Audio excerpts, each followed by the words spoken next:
What's up with it, people? I'm back with another video. It's been quite a long time, I can't lie. Got a little bit busy. I probably procrastinated this a little bit, but we're back. We're back with another video. And with this video, we're going to dive into kind of what I missed. Kind of the NFL draft, and then just kind of like the miscellaneous stuff that I kind of missed. So let's get straight into it. Let's go. Starting out, the first thing I want to discuss is after my jersey video, the Ravens released their jerseys the night of, which, I'm kind of sad I wasn't able to just squeak it in there. But let's start out with the Ravens jerseys. I think these are freaking sick. As a Steelers fan, I don't ever want to give the Ravens props. Can't lie. I got to give them a little bit of props. I'm even rocking the Steelers jersey. The greatest receiver in the league, you guys are going to find out.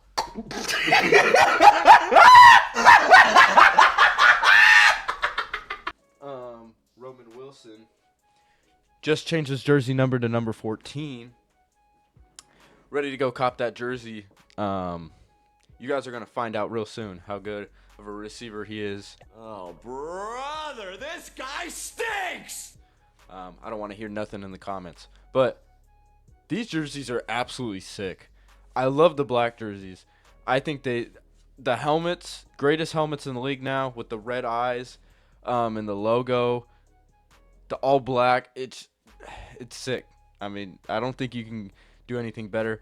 Kind of just modernize, sleek down the design on both the purple and white jerseys. Looks phenomenal. The only knock I would give is the purple helmets, how they took away the new kind of logo and went back to the old logo on it. I don't know, I just don't really think it pops that good, like how it looked last year with the alternate purple jerseys.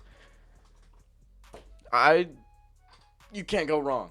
I think all of these, every single jersey combination, to the purple pants, to the white pants, the all black jersey, I mean, it just looks phenomenal.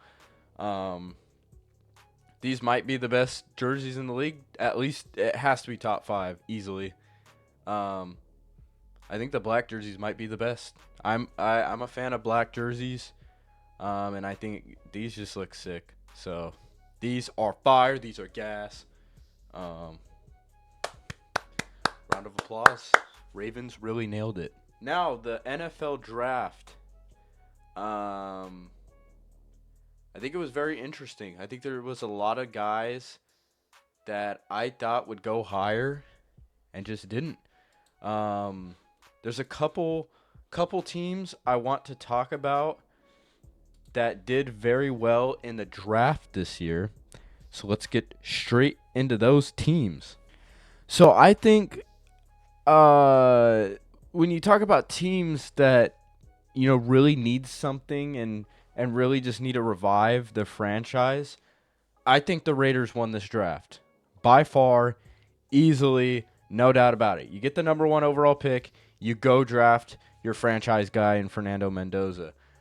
I think perfect selection there. I mean, I don't really think there's anything else that you could kind of go for, at the number 1 spot.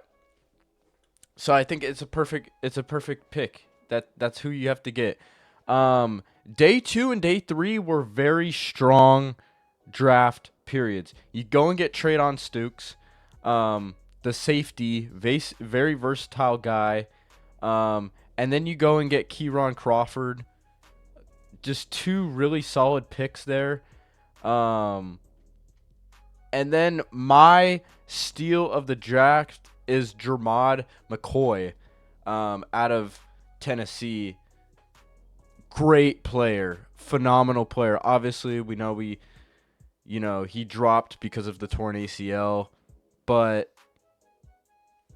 he is the steal of the draft. I can't even lie. 4 really phenomenal picks as your first 4 picks. We'll see how they, obviously turn out, but on paper, off the draft, I think the Raiders won the first 4 picks.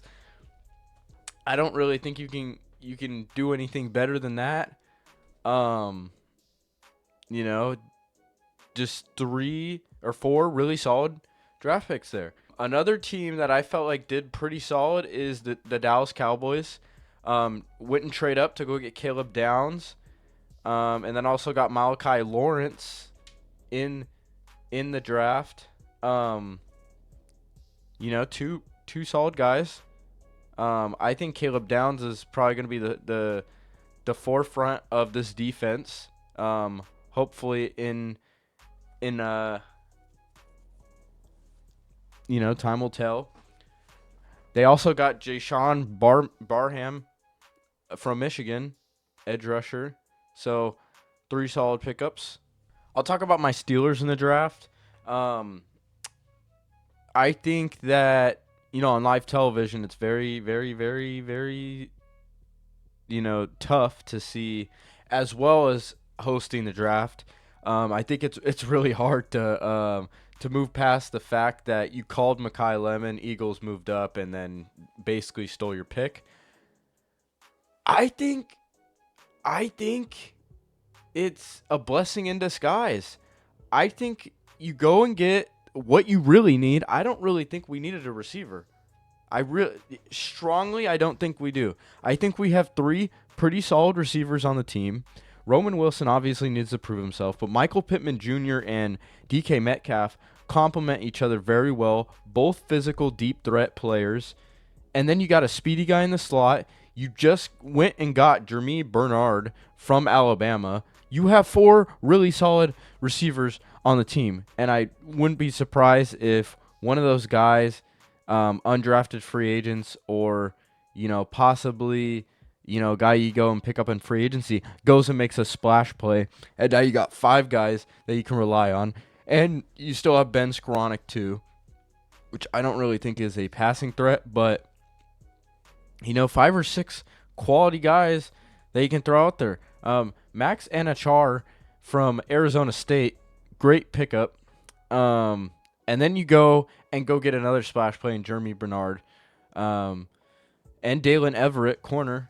So, realistically, it's not a bad draft.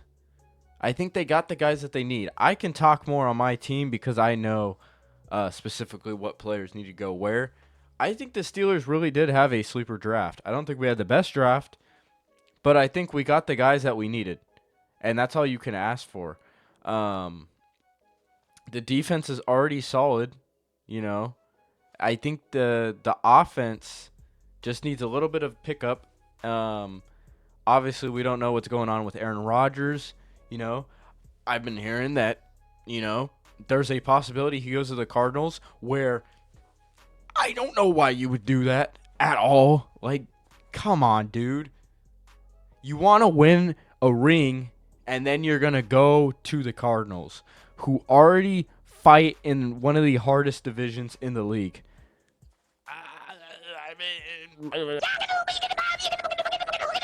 I don't know what to say about that. Like, if the rumors are true about that, good luck, buddy. Will Howard, go lead us to vengeance. Go lead us to the Super Bowl. But even then, I don't even know what to say about that. I think the Commanders did have a solid draft. They only had 6 draft picks, but you go and get the most athletic freak in the draft in Sonny Styles out of Ohio State. And then they follow that up in the 3rd round and go get Antonio Williams from Clemson. 2 really, really quality picks there to complement the offense and the defense. So you go and get Jaden Daniels, another receiver, another threat, who I think will play. And then Sonny Styles, he's gonna be the commander with Bobby Wagner at the linebacker position. You've got the oldest linebacker in the league and a young stud. They complement each other very well. I would like to see this Commanders team make a huge jump this year. It's very hard missing the playoffs after, almost making the Super Bowl the previous year. So if Jaden Daniels can stay healthy, this team is a threat. I promise you that. There is no getting around it from there. I think the Buccaneers might be another team. Reuben Bain Jr., very, very scary player. I loved what he did in the draft. Everyone goes and picks up their hats. I look good in the mirror. Man, this dude means business. I'm just gonna. I got my hat right here. No, I'm gonna pick up my hat and I'm gonna go walk because I mean business. This shit is personal.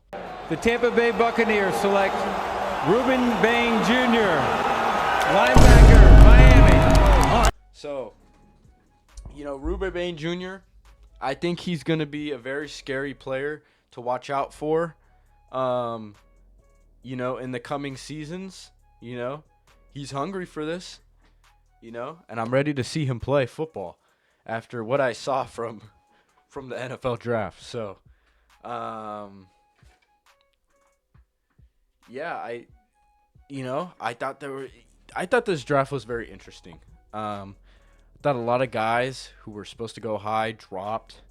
A lot of guys that I thought would get drafted were undrafted free agents. Even, only camp invite guys. Like, just kind of crazy to see that. Another camp invite that I did see from the Packers roster is Chase Claypool making his comeback. Keeping the dreams alive. Trying to make some extra money. Just kidding.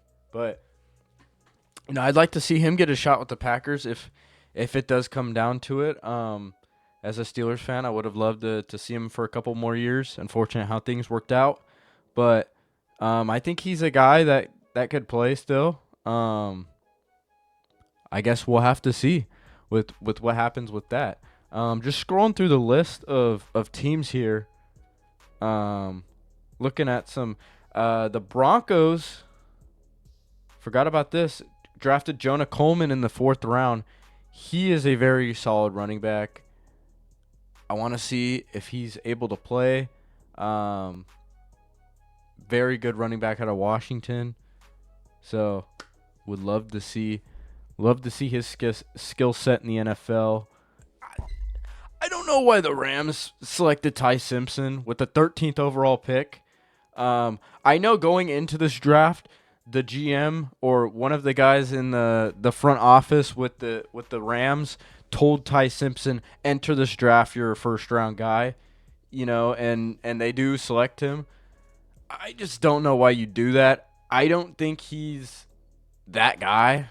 I know leading up into the draft, a lot of mock drafts where the Steelers were going to get Ty Simpson, blah, blah, blah, blah. I think Will Howard is so much better than him, and he's a 5th-round quarterback. So, I don't really know why the Rams did that, especially since they're on the verge of still being successful, and you're going to go draft a guy to go replace Matthew Stafford. I don't know. Unless that's a sign signaling, hey, Stafford, you got to go do something now. We're in win now mode. We got the guys already. You still have Devontae Adams. You still have Puka Nacua. Hopefully, we don't know what his situation is going on with right now. You still got the weapons on offense. You still have arguably probably a top 5 offense, top 10 offense in the league. So why not draft the guy of the future? I don't think he is the future, but I'm just a casual on YouTube talking about sports. I'm not an NFL GM, so I might not know something, but I mean, I don't know. We'll see. A team I'm very excited to watch out for this year is the Tennessee Titans. They went and got Carnell Tate with the 4th overall pick. This offense should be electric. You got Cam Ward. Now you have Carnell Tate and you have Wan'Dale Robinson at the receiver position. I think this team should be fun to watch. There's no reason for it not to be. Another name I'm seeing here is Nicholas Singleton, running back out of Penn State, 5th round pick. I hope he's a guy, because he was a guy in college. Don't know what happened. But this is what I'm saying. A bunch of these running backs who are very tout guys going in the 5th round, the 4th round, the 6th round, undrafted. Like, it's crazy, and I'm sure they're going to find roles on their teams. So I'm excited to see that too. A lot of underdog guys, that I hope make something happen. And I'm looking at this too. Another 49ers, very mid-draft, reaching for guys. John Lynch. I don't know what you're doing, but clearly you know what you're doing because the 49ers are not a bad team. So, but yeah, that's everything with the draft that I really want to discuss. A lot of sleeper teams, a lot of teams that just kind of, just kind of got guys to get guys. But I think this year should be very fun for the NFL. A lot of guys moving around, a lot of teams moving up, I feel like. I think there might be a couple sleeper teams to make the playoffs this year, or at least make some sort of push this year compared to last year. But I think this year should be extremely fun. I'm very excited. I'm very excited to watch my Steelers play. I think we're going to have a very solid year. I don't care what anyone says. Ravens on top, blah, blah, blah, blah, blah. Like, we saw it last year. You guys couldn't even beat us in the finale. Almost did. But, I mean, the fact they scored off 2 broken plays and still lost. I don't know. I don't really think they're a quality team. But, the naysayers will say something else. But, not scared about our division at all. We're going to win the division again. Bengals suck. Browns suck. Ravens are mid. We're ready to win. I don't care who's at quarterback. We got the team to do it. So, forgot about this. Stephon Diggs. Stephon Diggs. Not guilty. Not guilty. I would have never guessed that, but it's crazy that, the receiver that has all these distractions has a cleaner slate than his head coach that released him. It's crazy. How does your head coach have more public news and is less innocent than the receiver that's causing distractions on the team? That is crazy. I don't want to coach like that, but Mike Vrabel's a very good coach, but I think it's kind of funny how it all kind of just circles back to each other. But yeah, that's the last bit of news. I'll catch you guys on another video. Hopefully something that's a little bit more interesting. But yeah, stay safe.